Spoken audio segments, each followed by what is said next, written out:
This time mga ka-Queen of Vlog ay ipapakita ko sa inyo yung aking inuulam dun sa isla. Bagong huli pa yan. Ayan o, kung makikita niyo fresh na fresh pa yan kasi gumagalaw pa talaga. Ayan o. O, diba? Kitang-kita mo yan. Ang sarap-sarap niyan lalo na pag sabawan. Lagyan ng sinigang sa sampalok. Ang sarap kaya nito mga ka-Queen of Vlog. Kada gabi ito yung aking ulam dun kasi bagong huli lang yan. Hindi nila pinapakilo kasi nga may sarili kaming bangka. So pag gusto naming mag-ulam ay wala ka talagang kahati ulam na agad yan. At hindi lang yan, marami pa dong mga iba't ibang isda na makikita. Kaya talagang tataba ka dun. Sarap talagang ikain kasi hindi to dumaan sa yelado. Talagang fresh na fresh pa ta. Kuha mga ka-Queen of Vlog na yay, buhay-buhay. Ang tawag sa ni tabugok.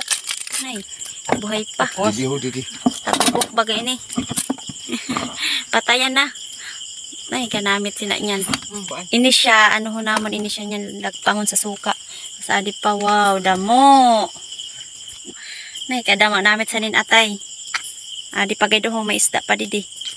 Adi pa ang kuha ninda sugad ng gabi. Kaluya lang sininamon naman sabaw-sabawon. Oh, sura na dayon.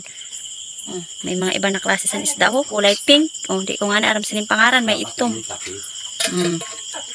Waga. Namit sa ni.